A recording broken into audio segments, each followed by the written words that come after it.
Il y a 2000 ans, un homme nommé Jean a enregistré ce dont ses yeux étaient émoins. Mais a-t-il vraiment compris ce qu'il a vu? L'Apocalypse n'est pas ce que beaucoup imaginent. Heureux ceux qui lisent à haute voix les paroles de cette prophétie, et bienheureux ceux qui les entendent et les gardent dans leur cœur, car le moment est proche. Dans le premier chapitre, Jésus se révèle dans toute sa gloire. « Je m'appelle Jean, dit-il. Peut-être me connaissez-vous en tant qu'apôtre. Exilé sur l'île de Patmos, j'ai été ravi par l'Esprit. Je suis l'alpha et l'oméga, le premier et le dernier. Écrivez ce que vous voyez et envoyez-le aux 7 églises d'Asie. N'ayez pas peur. Je suis le premier et le dernier, le vivant. J'étais mort, mais maintenant je vis pour toujours et j'ai les clés de la mort et de l'enfer. Écrivez donc ce que vous avez vu, ce qui se passe actuellement et ce qui va se passer. Bientôt, le Christ m'a révélé que ces visions étaient des messages symboliques. Les 7 candélabres représentaient les 7 églises de l'époque. Vous vous demandez peut-être pourquoi Jésus apparaît avec une épée sortant de la bouche. Bientôt, tout deviendra plus clair, mais je vous demande de ne pas abandonner maintenant. Avant d'ouvrir les sceaux de l'Apocalypse, Jésus a envoyé cette lettre une à chaque église. Mais ne pensez pas qu'il s'est adressé uniquement à ces communautés. Son message s'adresse à tous, à ceux d'hier, à ceux d'aujourd'hui et à ceux à venir. Il y a quelque chose de caché ici. Le chiffre 7 n'est pas une coïncidence. Il apparaît 54 fois dans ce livre, et dans la culture hébraïque, il symbolise la plénitude, la perfection, quelque chose de complet. Cette lettre, cet jugement, cette promesse valable pour toutes les églises, à tout moment. La première lettre était adressée à Éphèse, une communauté travailleuse et infatigable qui semblait impeccable aux yeux des humains. Mais Jésus les a prévenus, vous avez abandonné l'amour que vous aviez au début. Ils ont échangé leur passion contre la routine. Rappelez-vous, repentez-vous et revenez aux œuvres du premier amour. La deuxième lettre était adressée à Smyrne, une église pauvre, écrasée par la persécution, qui aux yeux du monde semblait un échec. Mais le Christ leur a promis, soyez fidèles jusqu'à la mort, et je vous donnerai la couronne de vie. Aux yeux de Dieu, ils étaient immensément riches. Puis vint Pergame, où fut érigé le trône de Satan. Je sais où tu habites, dit Jésus. Ensuite, l'église de Thyatire reçut le plus sévère avertissement. Vous tolérez Jézabel, cette femme qui enseigne et séduit mes serviteurs vers l'immoralité et l'idolâtrie. Ils ont laissé la corruption s'infiltrer. Le poison le plus mortel vient de l'intérieur, pas de l'extérieur. Repentez-vous, ou je viendrai bientôt. Sardi fut réveillé par des paroles acerbes. Vous avez la réputation d'être vivant, mais vous êtes mort. C'était un avertissement contre les apparences vides de sens. À Philadelphie, le Christ a fait une promesse, j'ai placé devant toi une porte ouverte que personne ne peut fermer. C'était la récompense de la persévérance d'une église petite mais fidèle. Finalement, il adressa à Laodicée le jugement le plus terrible, parce que tu es tiède, je te vomirai de ma bouche. Ils se croyaient riches, autosuffisants, mais ils étaient aveugles sans s'en rendre compte. Pourtant, Jésus a offert de l'espoir. Voici, je me tiens à la porte et je frappe. Le mystère s'est révélé, cet avertissement ont été adressés à toutes les églises, perdre son premier amour, craindre la persécution, céder au monde, tolérer la corruption, vivre dans les apparences, mépriser ce qui est petit et se suffire à soi-même. Celui qui a des oreilles, qu'il entende ce que l'Esprit dit aux églises. Au chapitre 4, le trône de Dieu est manifesté. Soudain, une détonation rompit le silence. Une porte s'ouvrit dans le ciel et une voix commanda, « Montez ici et je vous montrerai ce qui doit arriver après cela. » Au même moment, j'ai été ravi par l'Esprit et j'ai vu quelque chose que les mots humains ne peuvent décrire. Devant moi se tenait le trône de Dieu, un spectacle d'une gloire indescriptible. Au-dessus de lui se tenait quelqu'un dont l'apparence défie toute description, il brillait comme le jaspe et le sardius, et un arc-en-ciel émeraude l'enveloppait. Mais il n'était pas seul. Autour du trône, il y avait 24 autres trônes, sur lesquels étaient assis 24 anciens vêtus de blanc, avec des couronnes d'or sur la tête. Qui étaient ces rois mystérieux?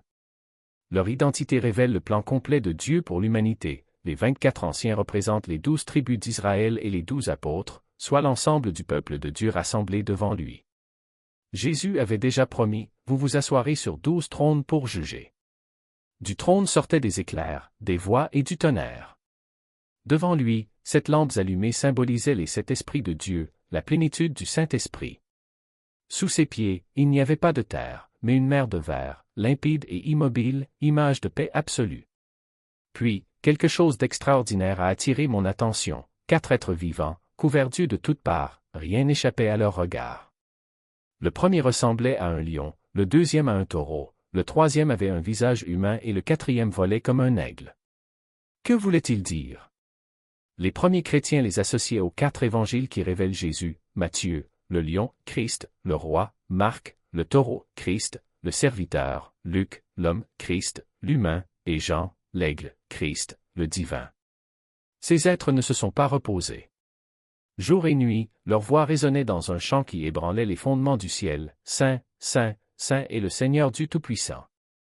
Et chaque fois que cette louange s'élevait, quelque chose d'impressionnant se produisait. Les 24 anciens se levaient, se prosternaient, jetaient leur couronne devant le trône et proclamaient « Tu es digne, Seigneur, de recevoir gloire, honneur et puissance, car tu as créé toutes choses, et par ta volonté elles existent et ont été créées. » Avant le jugement, tout commence sur le trône.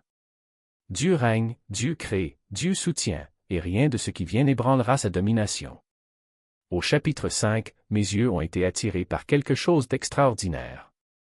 Dans la main droite de celui qui était assis sur le trône, j'ai vu un livre écrit intérieurement et extérieurement, scellé de 7 sceaux. Ce n'était pas un livre ordinaire. C'était le destin de l'univers, le plan de Dieu pour la fin des temps, mais il était fermé, scellé. Alors un ange puissant s'écria, « Qui est digne d'ouvrir le livre et d'en briser les sceaux ?» Le silence était la réponse. Un silence absolu et lourd. La recherche était exhaustive. Ils scrutèrent la terre, parmi les rois et les sages. Ils cherchèrent même sous la terre, dans le royaume des morts. Personne. Seigneur, nous avons fouillé toute la création, des lieux les plus élevés aux plus profonds, des puissants aux humbles, et nous n'en avons trouvé aucune. Aucune n'en est digne. Alors j'ai compris, si personne n'était capable d'ouvrir le livre, le dessein de Dieu resterait caché à jamais.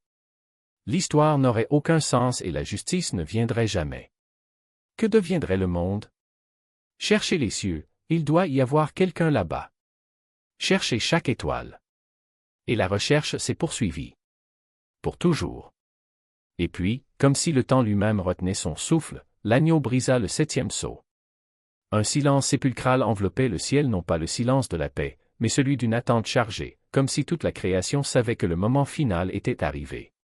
40 minutes de calme absolu, un intervalle sacré avant que le jugement de Dieu ne tombe sur la terre. 40 minutes pendant lesquelles même les anges retenaient leur souffle, car ils savaient que ce qui allait suivre ne serait pas seulement une nouvelle vague de destruction, mais l'aboutissement de toute chose. Et puis, le ciel s'est ouvert.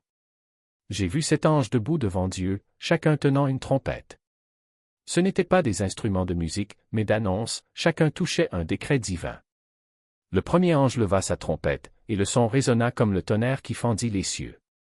De la grêle et du feu mêlés de sang furent jetés sur la terre. Un tiers des arbres ont brûlé, toute l'herbe verte a été consumée.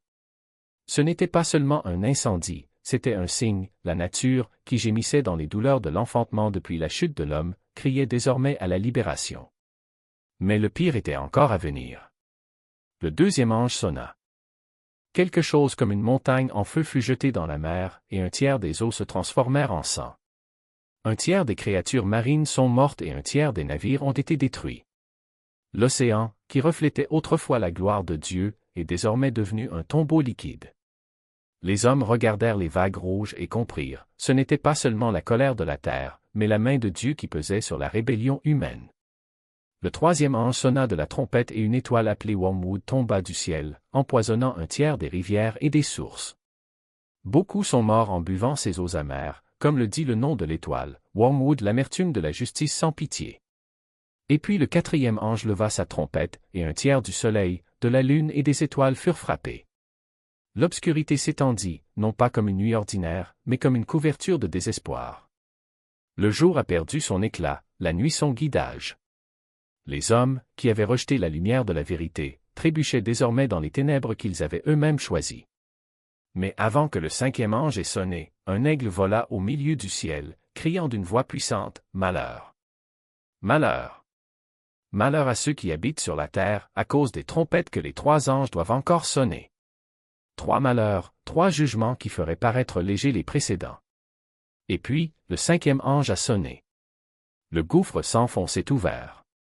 Une fumée noire s'élevait, comme celle d'une immense fournaise, et des sauterelles en sortaient, non pas des insectes ordinaires, mais des créatures avec des visages d'hommes, des cheveux de femmes, des dents de lion et des cuirasses de fer. Leur roi était l'ange de l'abîme, appelé Abaddon en hébreu, Apollyon en grec le destructeur. Il n'attaquait pas les récoltes et ne dévorait pas de viande. Sa mission était pire, tourmenter les hommes qui n'avaient pas le sceau de Dieu sur le front. 5 mois de douleurs incessantes, comme un fer chaud planté dans la peau, mais sans mort. Les hommes chercheraient la mort, mais celle-ci les fuirait. C'est le jugement qui n'a pas tué, mais qui nous a fait désirer la mort. Et puis, le 6e ange a sonné. 4 anges, piégés par le grand fleuve Euphrate, ont été libérés. Ils commandaient une armée de 200 millions de cavaliers, des hommes avec des cuirasses de feu, de jacinthe et de soufre, chevauchant des chevaux à tête et queue de lion comme des serpents. Un tiers de l'humanité a été tué par le feu, la fumée et le soufre qui sortaient de leur bouche. Les villes brûlèrent, les royaumes tombèrent et les survivants, au lieu de se repentir, endurcirent encore plus leur cœur. Ils criaient vers des idoles d'or, d'argent et de pierre, mais aucun d'eux ne pouvait voir, entendre ou sauver.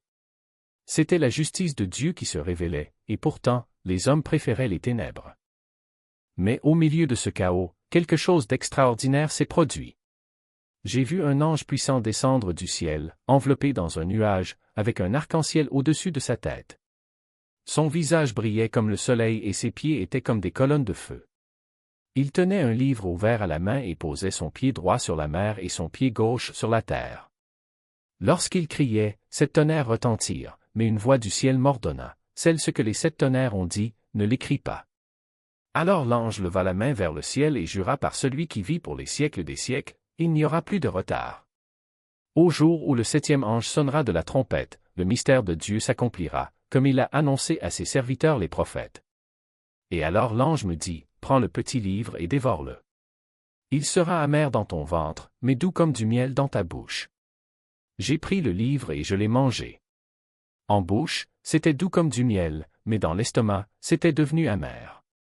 Et une voix me dit, tu dois encore prophétiser sur beaucoup de peuples, de nations, de langues et de rois. Il ne s'agissait pas d'un appel au réconfort, mais d'annoncer la vérité, même si elle brûle comme du fiel. Et puis, le 7e ange a sonné. Une voix puissante résonna du ciel, le royaume du monde est devenu le royaume de notre Seigneur et de son Christ, et il régnera pour les siècles des siècles. Les 24 anciens se prosternèrent de nouveau, adorant Dieu et disant, nous te remercions, Seigneur Dieu Tout-Puissant, qui est et qui était, parce que tu as assumé ta grande puissance et as commencé à régner. Les nations se sont déchaînées, mais ta colère est venue, et le moment est venu de juger les morts, de récompenser tes serviteurs, les prophètes, les saints et ceux qui craignent ton nom, petits et grands, et de détruire ceux qui détruisent la terre. Et alors le temple de Dieu dans le ciel s'ouvrit, et l'arche de l'alliance apparut à l'intérieur. Des éclairs, des voix, du tonnerre, un tremblement de terre et une forte tempête de grêle annonçaient, la fin avait commencé. Mais au milieu de la tempête, une certitude subsistait, l'agneau tenait toujours le livre et son royaume ne finirait jamais. Libérés. 4 anges, enchaînés depuis des siècles sur les rives de l'Euphrate, ont été libérés dans un seul but, la mort. Et ils ne sont pas venus seuls. À sa tête marchait une armée de 200 millions de cavaliers, un nombre qui défiait l'imagination, une force qu'aucun empire terrestre n'avait jamais rassemblée. Les cuirasses des guerriers brillaient comme le feu, la jacinthe et le soufre, et leurs têtes étaient comme des têtes de lions, crachant des flammes, de la fumée et du soufre. Les chevaux, monstrueux, avaient des queues comme des serpents, avec des têtes mordantes et empoisonnées. Le bruit était assourdissant, le rugissement de milliers de chars, le rugissement de bêtes affamées, le crépitement d'un feu dévorant. Ils ne sont pas venus pour conquérir. Ils sont venus exterminer. Un tiers de l'humanité est tombé ce jour-là. Non pas par des épées, ni par des flèches, mais par le feu, la fumée et le soufre qui sortaient de leur bouche. Les villes ont brûlé. Les champs se sont transformés en cendres. Les rivières étaient rouges. Et au milieu du chaos, les survivants, aveuglés par la terreur, ne se sont pas repentis. Ils ont continué à adorer des démons, des idoles d'or, d'argent, de bronze, de pierre et de bois, incapables de voir, d'entendre ou de comprendre. Ils ont continué à tuer, à pratiquer la sorcellerie, à se livrer à l'immoralité et au vol. La terre gémit sous le poids de leur rébellion, mais ils ne plièrent pas le genou. Et puis, dans le silence qui suivit, une terrible vérité résonna, 2 malheurs sont passés. Il en reste encore un. Le 7e ange n'avait pas encore sonné de la trompette. Et quand il le ferait, le ciel se déchirerait. Le mystère de Dieu serait accompli. Les nations rugiraient, les rois de la terre se mettraient en colère, mais l'agneau régnerait pour toujours. Car, en fin de compte, il n'y aurait plus de temps pour le regret. Il n'y aurait plus de miséricorde retardée. Seule la justice pure, implacable, éternelle. Et sur le trône, au-dessus de la tempête, l'agneau tenait toujours le livre. Et son royaume n'aurait pas de fin. Serait jugé et les saints seraient récompensés. Le temple de Dieu dans le ciel s'est ouvert et l'arche de l'Alliance est apparue dans toute sa splendeur. Les éclairs ont déchiré le ciel, le tonnerre a résonné comme des trompettes de guerre, la terre a tremblé et une pluie de grêle et de feu s'est abattue sur les hommes. Mais avant que le dernier sceau ne soit brisé, avant que la dernière trompette ne sonne, une vision encore plus terrible s'est présentée à moi. Une femme habillée en soleil, avec la lune sous les pieds et une couronne de 12 étoiles sur la tête. Elle était enceinte, hurlait de douleur, sur le point d'accoucher. Et alors apparut dans le ciel un dragon rouge, avec 7 têtes et 10 cornes, chaque tête couronnée de diadèmes de blasphème. Sa queue entraînait un tiers des étoiles du ciel et les projetait vers la terre. Le monstre se tenait devant la femme, prêt à dévorer son enfant dès sa naissance. Et l'enfant naquit un enfant mâle, destiné à gouverner toutes les nations avec une verge de fer. Mais avant que le dragon ne puisse l'atteindre, le garçon fut rattrapé par Dieu et son trône. La femme, cependant, s'enfuit dans le désert, où Dieu lui avait préparé une place pour qu'elle soit soutenue pendant 1260 jours. Alors la guerre éclata au ciel. Michel et ses anges combattirent le dragon, et le dragon et ses anges riposta. Mais ils n'ont pas eu gain de cause. Il n'y avait plus de place pour eux au paradis. Le grand dragon, l'ancien serpent, appelé le diable et Satan, le séducteur du monde entier, fut précipité sur la terre. Et ses anges furent chassés avec lui. Et j'entendis une voix forte dans le ciel proclamer, « Maintenant, le salut, la puissance et le royaume de notre Dieu et l'autorité de son Christ sont venus. Car l'accusateur de nos frères, qui les accusait jour et nuit devant notre Dieu, a été chassé. Ils l'ont vaincu à cause du sang de l'agneau et à cause de la parole de leur témoignage, et ils n'ont pas aimé leur vie jusqu'à la mort. Mais malheur à la terre et à la mer. Car le diable est descendu vers vous, rempli d'une grande colère, sachant qu'il lui reste peu de temps. Lorsque le dragon vit qu'il avait été jeté à terre, il poursuivit la femme qui avait donné naissance à l'enfant mâle. Mais la femme reçut 2 ailes d'un grand aigle, pour voler dans le désert, jusqu'à sa place, où elle fut soutenue un temps, des fois et la moitié d'un temps, loin de la présence du serpent. Alors le serpent jeta de sa bouche de l'eau comme une rivière, derrière la femme, pour l'emporter avec le courant. Mais la terre aida la femme, ouvrant la bouche et avalant la rivière que le dragon avait libérée. Et le dragon, furieux, partit faire la guerre au reste de sa descendance, à ceux qui gardent les commandements de Dieu et qui ont le témoignage de Jésus. Et il se tenait sur le sable de la mer. Et puis je l'ai vu. De la mer, surgissant des profondeurs, une bête. 10 cornes, 7 têtes, et sur les cornes 10 diadèmes, et sur les têtes des noms de blasphème. La bête que j'ai vue ressemblait à un léopard, avec des pieds comme un ours et une gueule comme un lion. Et le dragon lui donna sa puissance, son trône et une grande autorité. L'une des têtes de la bête semblait avoir été mortellement blessée, mais la blessure mortelle était guérie. Et toute la terre était dans l'émerveillement en suivant la bête. Ils adorèrent le dragon, parce qu'il avait donné autorité à la bête, et ils adorèrent la bête, en disant, « Qui est comme la bête? Qui peut lui faire la guerre? » Et il lui fut donné une bouche parlant d'arrogance et de blasphème, et le pouvoir d'agir pendant 42 mois. Il a ouvert la bouche en blasphème contre Dieu, pour blasphémer son nom, son tabernacle et ceux qui habitent dans les cieux. Il fut autorisé à faire la guerre aux saints et à les vaincre. Et l'autorité lui fut donnée sur chaque tribu, peuple, langue et nation. Tous les habitants de la terre l'adoreront, ceux dont les noms ne sont pas écrits dans le livre de vie de l'agneau immolé dès la fondation du monde. Si quelqu'un a des oreilles, qu'il entende, si quelqu'un est emmené en captivité, il ira en captivité. Si quelqu'un tue par l'épée, il sera tué par l'épée. Voici la persévérance et la foi des saints. Et je vis encore une autre bête sortir de la terre. Il avait 2 cornes comme un agneau, mais il parlait comme un dragon. Il exerça toute l'autorité de la première bête en sa présence et fit adorer à la terre et à ses habitants la première bête, dont la blessure mortelle avait été guérie. Il accomplit de grands miracles, à tel point qu'il fit même descendre le feu du ciel sur la terre, à la vue des hommes. Il a trompé les habitants de la terre avec les signes qui lui étaient permis d'accomplir en présence de la bête, en disant à ceux qui habitent sur la terre de faire une image à la bête qui a reçu la blessure de l'épée et a vécu. Il lui fut donné de donner du souffle à l'image de la bête, afin que l'image puisse parler et faire tuer tous ceux qui n'adoraient pas l'image de la bête. Et il fit mettre à chacun, petit et grand, riche et pauvre, libre et esclave, une marque sur la main droite ou sur le front, afin que personne ne puisse acheter ou vendre, sauf celui qui avait la marque, le nom de la bête ou le numéro de son nom. Voici la sagesse. Que celui qui a de l'intelligence calcule le nombre de la bête, car c'est le nombre de l'homme. Et leur nombre est 666. Le grand conflit à venir. Maintenant, je les voyais triomphants, immaculés, suivant l'agneau partout où il allait. Ils étaient les prémices, ceux qui n'étaient pas contaminés par les femmes, car ils restaient purs, fidèles jusqu'à la fin. Et j'entendis une voix venant du ciel, semblable au bruit de grandes eaux et à un grand tonnerre, et à la mélodie des harpistes jouant de leur harpe. Ils chantèrent un chant nouveau devant le trône, un hymne que personne d'autre ne pouvait apprendre à l'exception des 144 000 sauvés de la terre. Ils n'ont pas menti, ils ne se sont pas pliés, ils n'ont pas porté la marque de la bête. Ils étaient irréprochables, car ils avaient été lavés dans le sang de l'agneau.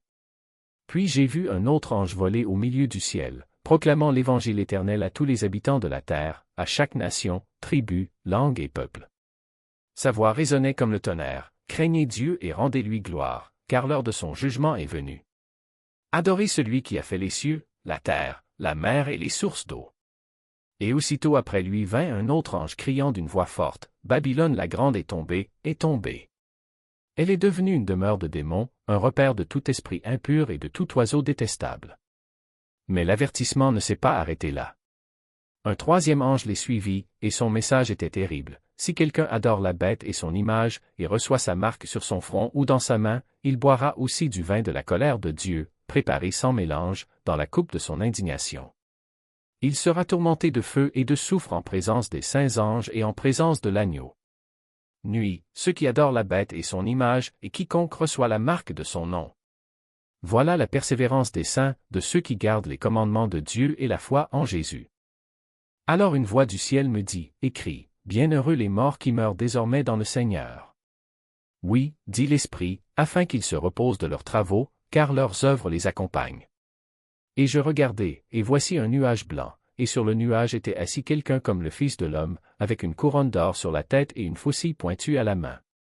Un autre ange sortit du temple, criant d'une voix forte à celui qui était assis sur la nuée, apportez votre faucille et moissonnez, car le moment de moissonner est venu, car la moisson de la terre est mûre.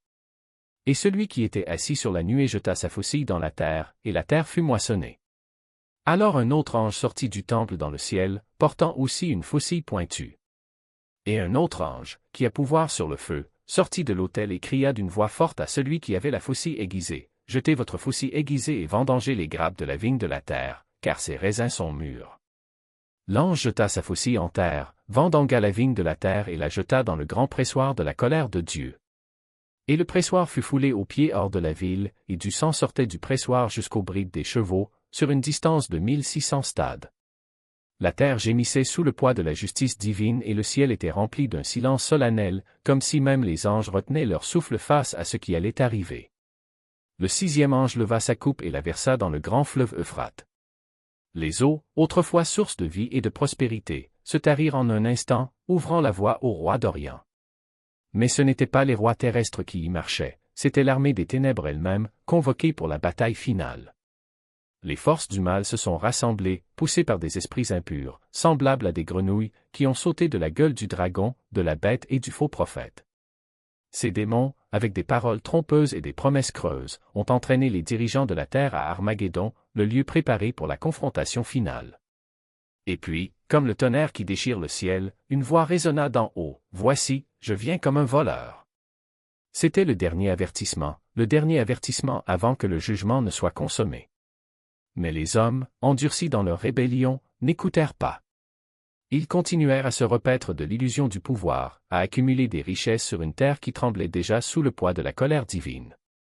Et tandis qu'ils se préparaient à la guerre, le septième ange leva sa coupe et la versa en l'air. Un tremblement de terre a secoué la terre comme jamais auparavant, les villes des nations se sont effondrées, les îles ont fui, les montagnes ont disparu. Le poids de la gloire de Dieu est descendu sur le monde, et chaque homme, chaque nation a été pesé dans la balance de la justice. Et puis, du ciel, une grêle est tombée, des pierres pesant près de 50 kilos, écrasant tout ce qui se passait. Les hommes, dans leur désespoir, blasphémaient Dieu, maudissant le nom de celui qui les jugeait. Mais il était trop tard. Babylone, la grande prostituée, la ville qui séduisait les nations par son luxe et son idolâtrie, fut finalement démasquée. En une heure, ses richesses se sont transformées en cendres, ses plaisirs en lamentations, ses alliés en traîtres.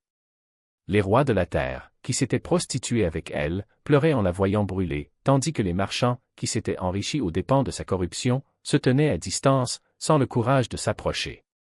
Malheur, malheur à la grande ville, ils pleuraient, mais il n'y avait plus de compassion.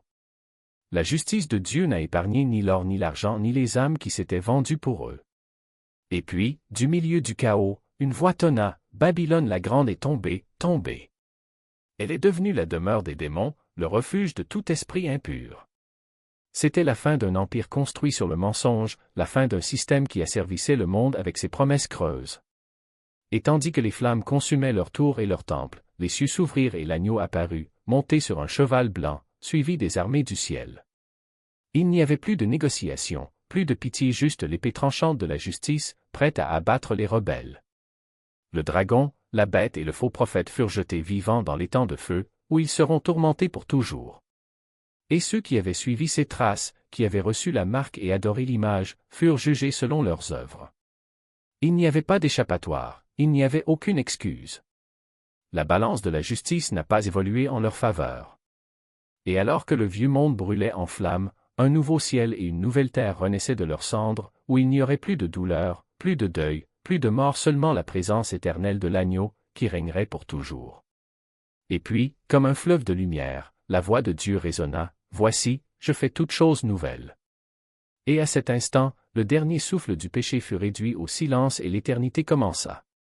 Les âmes des hommes. Parce que dans son insatiable cupidité, Babylone n'avait pas seulement vendu des biens, elle avait vendu des destinées. Et maintenant, debout sur les cendres de ce qui était autrefois le centre du monde, il ne pleurait pas la ville, mais le profit perdu. Plus jamais on n'entendra en vous le son des harpes, ni le chant des artisans, ni le bruit de la meule, cria une voix du ciel. Car tes marchands étaient les grands de la terre, et toutes les nations ont été séduites par ta sorcellerie. Et puis, comme le tonnerre qui brise le silence de la nuit, un ange puissant souleva une pierre de la taille d'une grande meule et la jeta dans la mer en disant, avec une force égale, Babylone, la grande ville, sera renversée et on ne la retrouvera plus. L'impact a été instantané.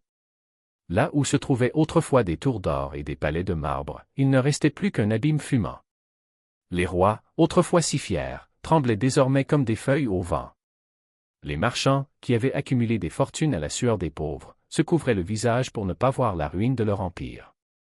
Et les marins, qui avaient parcouru les 7 mers à la recherche de richesses, criaient de loin, qui était comme la grande ville. Mais là-haut, au-dessus des cendres et du désespoir, une multitude innombrable a élevé la voix dans un chant de victoire. Alléluia! Le salut, la gloire et la puissance appartiennent à notre Dieu, car ses jugements sont vrais et justes.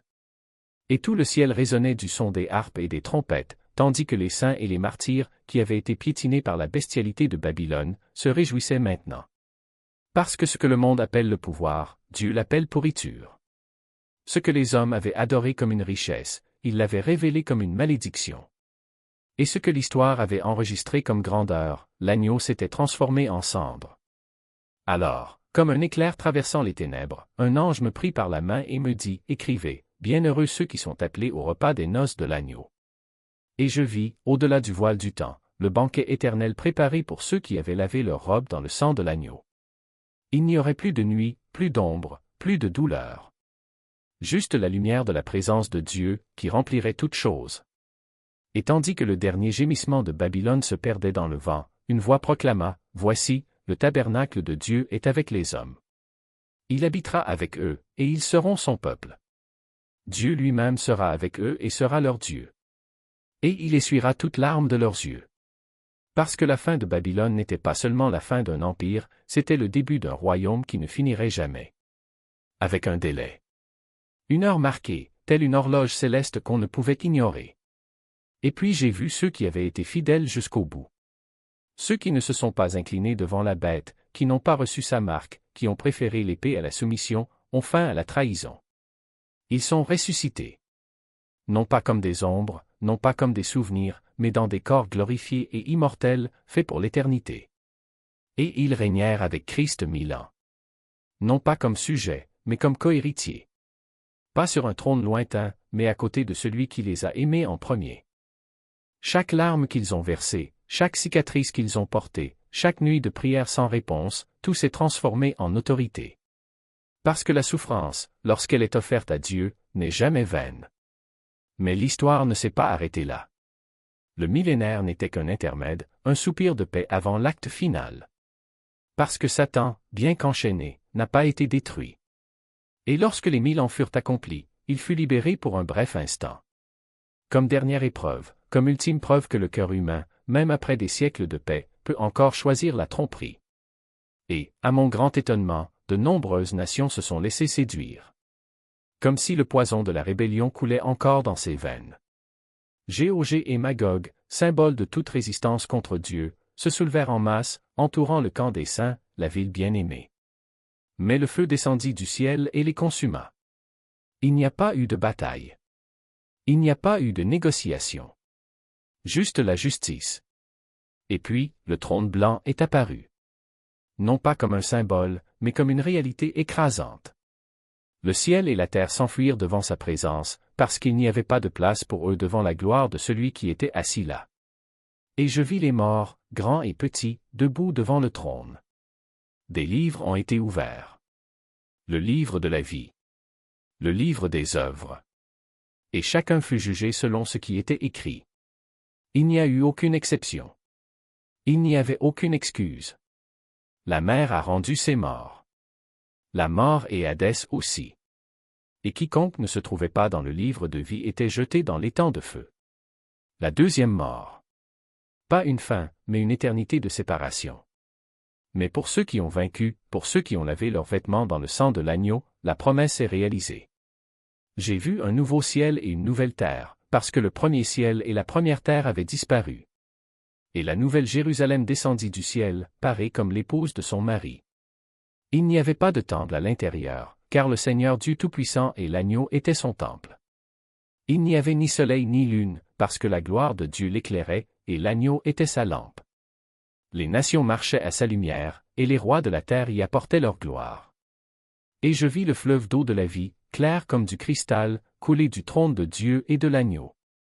Au milieu de la place de la ville, de chaque côté du fleuve, se dressait l'arbre de vie, portant 12 fruits, donnant ses fruits de mois en mois. Et les feuilles de l'arbre servaient à la guérison des nations. Il n'y aurait plus de malédiction. Le trône de Dieu et de l'agneau serait là, et ses serviteurs le serviraient. Ils verraient son visage et son nom serait sur leur front. Il n'y aurait plus de nuit. Ils n'auraient pas besoin de lampe ni de lumière du soleil, car le Seigneur Dieu les éclairerait. Et ils régneraient pour toujours et à jamais. Et l'Esprit et l'épouse dirent, viens. Et celui qui entend, dit, viens. Et celui qui a soif, viens. Et celui qui le souhaite pourra recevoir gratuitement l'eau de vie. Parce que ces paroles sont fidèles et vraies. Et celui qui témoigne de ces choses dit, oui, je viens bientôt. Amen. Viens, Seigneur Jésus. Ils auront leur part dans l'étang ardent de feu et de soufre, qui est la seconde mort. Mais cet avertissement n'était pas une fin en soi, c'était le contraste nécessaire pour révéler la plénitude de la grâce. Car tandis que ceux qui rejetaient la lumière étaient consumés par les ténèbres qu'ils avaient choisies, les vainqueurs, ceux qui lavaient leurs vêtements dans le sang de l'agneau, entrèrent par la porte ouverte de la ville. Et puis, comme si le ciel lui-même se penchait pour révéler ses secrets, j'ai vu descendre d'en haut la nouvelle Jérusalem, parée comme une épouse descendant à la rencontre de son époux. Ce n'était pas une ville construite par des mains humaines, mais un chef-d'œuvre divin, où chaque détail proclamait la gloire de Dieu. Ses murs, hauts et brillants, étaient de jaspe pur, et la ville elle-même brillait comme de l'or transparent, comme du verre clair. 12 portes, chacune étant une perle gigantesque, étaient ouvertes aux 4 coins de la terre, et sur elles étaient écrits les noms des 12 tribus d'Israël. 12 fondations soutenaient la ville, et sur elles étaient gravés les noms des 12 apôtres de l'agneau. Il n'y avait pas de temple là-bas, car le Seigneur Dieu Tout-Puissant lui-même et l'agneau en étaient le temple. Et il n'était pas nécessaire que le soleil ou la lune l'éclairent, car la gloire de Dieu l'éclairait, et l'agneau était sa lampe. Les nations marcheraient à sa lumière et les rois de la terre y apporteraient leur gloire. Ses portes ne se fermeraient jamais pendant la journée, comme il n'y aurait pas de nuit. Et rien d'impur n'y entrerait, ni quiconque pratique l'abomination ou le mensonge, mais seulement ceux dont les noms étaient écrits dans le livre de vie de l'agneau. Et je vis un fleuve d'eau de vie, clair comme du cristal, couler du trône de Dieu et de l'agneau, au milieu de la rue principale de la ville. De chaque côté du fleuve se trouvait l'arbre de vie, qui porte 12 fruits, donnant ses fruits de mois en mois, et les feuilles de l'arbre servaient à guérir les nations. Il n'y aurait plus de malédiction là-bas. Le trône de Dieu et de l'agneau serait dans la ville, et ses serviteurs le serviraient. Ils verraient son visage et son nom serait sur leur front. Il n'y aurait plus de nuit. Ils n'auraient pas besoin de lampe ni de lumière du soleil, car le Seigneur Dieu les éclairerait. Et ils régneraient pour toujours et à jamais. Et l'Esprit et l'Épouse dirent, viens. Et celui qui entend, dit, viens. Et celui qui a soif, viens. Et celui qui le souhaite pourra recevoir gratuitement l'eau de vie. Parce que ces paroles sont fidèles et vraies. Et celui qui témoigne de ces choses dit, oui, je viens bientôt. Amen. Viens, Seigneur Jésus. Pour changer votre destin. Ce qui a été semé dans les ténèbres restera dans les ténèbres, et ce qui a poussé dans la lumière brillera éternellement en présence de l'agneau. Et puis, comme le tonnerre qui résonne à travers les âges, la voix du Christ retentit une fois de plus, « Voici, je viens bientôt. Ma récompense est avec moi, et je rendrai à chacun selon ses œuvres. » Ce n'était pas une menace, mais une promesse solennelle, un appel à la disponibilité, une invitation à la fidélité. Car celui qui vient ne tardera pas, et son arrivée ne sera pas annoncée par les trompettes terrestres, mais par le souffle de l'Esprit lui-même. Moi, Joao, j'ai entendu ces paroles et j'ai senti le poids de l'éternité peser sur mon cœur. Qui est digne d'ouvrir le livre, me demandai-je silencieusement, me souvenant de la vision précédente. Mais maintenant il savait, seul l'agneau, celui qui a été tué et ressuscité, a le droit de juger et de sauver. Il est l'alpha et l'oméga, le premier et le dernier, le début et la fin. À lui appartiennent toutes choses, le temps, l'histoire, la destinée de chaque âme. Et puis, comme si le ciel lui-même se penchait pour écouter, une voix douce mais ferme murmura à mon esprit, « Celui qui a soif, viens. Celui qui veut, qu'il reçoive gratuitement l'eau de la vie. » Ce n'était pas une invitation aux parfaits, mais aux brisés, non pas pour ceux qui avaient déjà réussi, mais pour ceux qui cherchaient encore. La grâce n'exige pas de mérite, elle offre la rédemption. Et ceux qui le reçoivent ne le gardent pas pour eux, mais le proclament avec insistance, car le temps presse et la nuit approche. Mais malheur à ceux qui rejettent cet appel. Malheur à ceux qui aiment les ténèbres plutôt que la lumière, à ceux qui échangent la vérité contre le mensonge et la vie contre la mort. Car en dehors de la ville sainte, il n'y a pas de refuge, il n'y a pas d'ombre, il n'y a pas d'espoir. Là, le feu ne s'éteint pas et le ver ne meurt pas. Là, les méchants pleurent et grincent des dents, non pas parce que Dieu est cruel, mais parce qu'ils ont choisi, jour après jour, de se retirer de sa présence. Et puis, comme un éclair traversant les ténèbres, la voix finale retentit, « Moi, Jésus, j'ai envoyé mon ange pour vous témoigner ces choses dans les églises. Je suis la racine et la postérité de David, l'étoile brillante du matin. » Ce n'était pas seulement une révélation, c'était une déclaration d'autorité. Le même Jésus qui marchait parmi les hommes, qui guérissait les malades et ressuscitait les morts, se révèle désormais comme le Seigneur de l'histoire, le juge des vivants et des morts. Et moi, Jean, je suis tombé à genoux, non pour adorer l'ange, mais pour remercier l'agneau. Car il m'avait montré la fin de toute chose et pourtant la fin n'était que le début. Le début d'un royaume où il n'y a plus de larmes, où la mort est vaincue pour toujours, où Dieu essuie toute larme de ses yeux. Et puis, comme si le Saint-Esprit lui-même me murmurait dans le cœur, j'entendis encore une fois, « Viens. » Ce n'était pas un appel pour moi seul, mais pour tous ceux qui ont des oreilles pour entendre. « Viens, Seigneur Jésus. » La réponse qui résonne à travers les âges, la prière qui ne sera jamais réduite au silence, le cri de ceux qui aspirent à son retour. C'est ainsi que, les yeux pleins de larmes et le cœur débordant d'espoir, j'ai écrit ces mots. Non pas comme un rêve lointain, mais comme une réalité qui se rapproche à chaque instant. Car il vient. Et quand cela viendra, il n'y aura plus de temps pour le regret, plus de place pour l'hésitation. Il n'y aura que l'éternité soit avec lui, soit sans lui. Que celui qui lit ces mots entende. Que celui qui a soif vienne. Et que celui qui aime sa venue soit trouvé vigilant, car l'époux est à la porte. Amen. Viens, Seigneur Jésus, de transformation. Et puis, la voix m'a révélé la raison de ce jugement. Voici, je viens bientôt, et avec moi est la récompense que j'ai, pour rendre à chacun selon ses œuvres. Et finalement, la voix s'est révélée complètement, je suis l'alpha et l'oméga, le premier et le dernier, le commencement et la fin. Dans l'alphabet grec, alpha est la première lettre, oméga la dernière, le Christ englobe toute existence. Et, avec l'autorité divine, il a divisé l'humanité en deux groupes.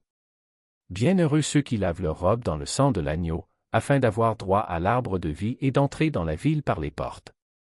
Mais dehors, il y aurait des chiens, des sorciers, des impurs, des meurtriers, des idolâtres et tous ceux qui aiment et pratiquent le mensonge. Les portes de la Nouvelle Jérusalem ne s'ouvrent qu'à ceux qui ont été purifiés par le sacrifice de l'agneau. Ceux qui ont choisi de vivre en dehors de l'amour de Dieu resteront là où ils ont décidé d'être. Et pour qu'il n'y ait aucun doute sur qui parlait, il se présenta dans toute sa majesté. Moi, Jésus, j'ai envoyé mon ange pour vous témoigner ces choses. Je suis la racine et la postérité de David, l'étoile brillante du matin. C'est alors que quelque chose d'extraordinaire s'est produit. Le Saint-Esprit, comme une épouse avide de son époux, s'est joint à l'Église dans un cri commun, « Viens !» Et l'écho se répandit, que celui qui entend dise, « Viens !» Et celui qui a soif, qu'il vienne, et celui qui veut, qu'il reçoive gratuitement l'eau de la vie. C'était la dernière vocation, un cadeau offert à tous, sans condition, sans prix, sans exigence. Viens, j'ai soif. Mais cette invitation était accompagnée de l'avertissement le plus solennel de tous. Si quelqu'un ajoute à ces paroles, Dieu lui ajoutera les fléaux décrits dans ce livre. Et si quelqu'un leur enlève, Dieu lui enlèvera sa part de l'arbre de vie et de la ville sainte. Ce message était sacré, intouchable. C'était le dernier mot de Dieu. Et puis, une fois de plus, Jésus a déclaré avec une clarté indubitable, « Certainement, je viens bientôt. » Et du plus profond de mon être, au nom de tous ceux qui attendent, j'ai répondu, « Amen. » Viens, Seigneur Jésus. La révélation prit fin et seule la grâce resta, la grâce de notre Seigneur Jésus-Christ soit avec vous tous. Amen. Vous avez atteint la fin, le dernier verset du dernier livre de la Bible, et vous avez reçu quelque chose d'unique. L'Apocalypse est le seul livre des Écritures qui promet une bénédiction particulière, non seulement à ceux qui la lisent, mais à ceux qui l'entendent, la chérissent et la chérissent dans leur cœur. Bienheureux celui qui lit et ceux qui entendent les paroles de cette prophétie et gardent les choses qui y sont écrites. Les premiers chrétiens ont mémorisé ce livre. Ils le récitaient dans les catacombes pendant que Rome les persécutait. Ils savaient qu'il contenait du pouvoir, le pouvoir de gagner, le pouvoir de tenir bon alors que tout semblait perdu. Maintenant, vous le savez aussi. Partagez cette vérité avec ceux que vous aimez afin qu'ils reçoivent cette bénédiction. Vous n'avez pas entendu des paroles humaines, mais une prophétie vivante de ce qui est à venir. Et le temps presse. Les signaux se multiplient. Il y a une décision que nous devons tous prendre. Le livre tout entier, avec ses sceaux, ses trompettes et ses jugements, vous a conduit à ce moment, un moment de choix ultime. Parce qu'il n'y a que deux types de personnes, ceux qui seront à l'intérieur de la ville sainte, la Nouvelle Jérusalem, et ceux qui seront à l'extérieur. Avec l'agneau ou contre lui. Il n'y a pas de juste milieu. Et la porte sera fermée. Dites dans les commentaires de quel côté vous êtes. Et si cet appel a touché votre cœur, aidez-nous à faire passer ce message. Votre soutien est essentiel pour que nous puissions continuer à produire du contenu comme celui-ci, qui demande tant d'efforts et de dévouement. Maintenant, ce livre vit en vous. La bénédiction promise est déjà la vôtre. Gardez-le, partagez-le, vivez-le, car il vient rapidement. Que la grâce de notre Seigneur Jésus-Christ soit avec vous tous. Amen. L'Apocalypse ne concerne pas seulement la fin du monde. C'est la révélation finale de Jésus-Christ en gloire, le roi qui revient pour juger et régner.